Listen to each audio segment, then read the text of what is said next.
So, Alice, what's your final thoughts on Charles Kirby talking about CTK, Kirby Janitorial Services, and how he's operating his business? I like how he started off, explaining his background and his upbringing. He wasn't afraid to, say, that crucial point where he went to prison and then got out of it and just went along, and he took initiative along his whole way. Just, he said it was hard to find work coming out of prison, and instead of trying to find work, he just created work for himself. I mean, instead of sitting there acting like, woe is me, I can't do anything, he took initiative and started his own business, and it's been successful for decades. So, I mean, all in. I love it. So. And he mentioned at the end where he didn't know what blueprint I was talking about. The blueprint was just not give up, just go in. That's it. I mean, especially being a minority. Let's forget that part of it. Just somebody coming out with the record, because anybody can come up with the record. Black, white, male, female, or like you said, he had a lot of kids, and then people always have the excuse of kids. Right. He didn't let an excuse affect him. Because it's easy to just come up with any excuse to say, oh, well, I got kids. Oh, I got a record. Oh, woe is me. But you didn't do that.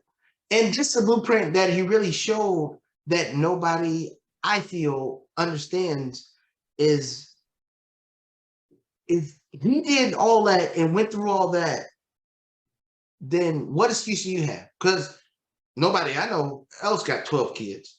Right. It's not many people that I know personally that's coming out with felonies. And if you did come up with felonies, there's a way. So what excuse do you have? What excuse do you have? Right. Prison record 7 years. It wasn't regular B&E. You did something to get 7 years in prison. So that's the blueprint. It's the no excuse. There's no excuse for nobody to say, oh, well, I can't, when there are people that's been through way worse that succeeded more than people that haven't been through nothing. Right. So that's really what I get out of it. I love the drive, the story behind it. Hey, I just took a whim of faith, leaving from one city to the next, working for $9.50 an hour, only working a week, only working a week, and just passing out business cards on his spare time. Yeah. Man, wow. Still work. I mean, I know people that won't do anything after a 9 to 5, and he passing out business cards. And he said on his lunch break. I think that was an amazing thing. He said on his lunch break too, not just after hours, but on his lunch break. Right. This stuff, right? I mean, it's crazy. It's crazy. And then, I know you deal with a lot of people talking about finance things, but they wouldn't even imagine doing anything other than what the job expected of them, And I just think that's the amazing part for me is it was no excuses, and he went above and beyond, talking about how, bringing the kids to work. When you start your business, you got to bring the kids to work. I ain't got no babysitter.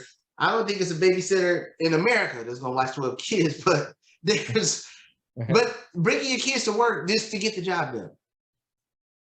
People will be saying, oh, I can't come in, or I can't do this because I ain't got a babysitter. That drive and determination right there, that is the blueprint right there. It's no excuse. No excuse. And that's what I always talk about all the time. You don't have to have an excuse at all. Just do it. Whatever happens, just do it. Find a way to do it. And it all will work out. We talked in another video on, if people would just pay more attention to how much time you have on this earth, where it's a finite amount. If you make excuses now, how many regrets are you going to have when you're 80 years old? I mean, so. And then you heard him talking about saving more money, investing more money, some of the regrets that he had.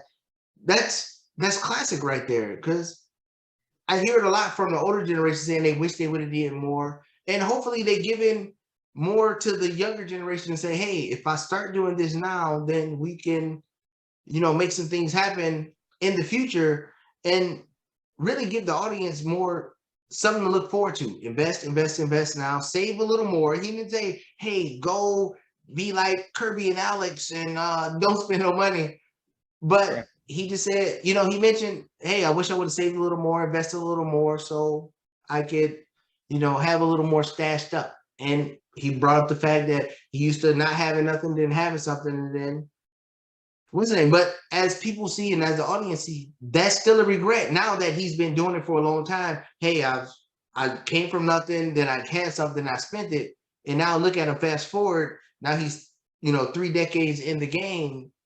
That's a regret that he had, that he didn't save more instead of spending it on the stuff that the frivolous stuff that people spend on. Thanks all for watching the video and the content that we provided today. Please like and subscribe to the channel. Please share the content. Please share the content with all family and friends. Maybe they're not looking for financial advice or financial education right now, but they may look for it in the future. So please share the content with any and everyone. Also, if you want to hear more content from us about different topics that we haven't covered yet or things that you would like to hear about, please comment in the comment section below. Also, remember my 2 rules. Number 1, always question information received. And number 2, if you knew better, you would do better. And again, thanks for liking the channel, and we'll see you next time.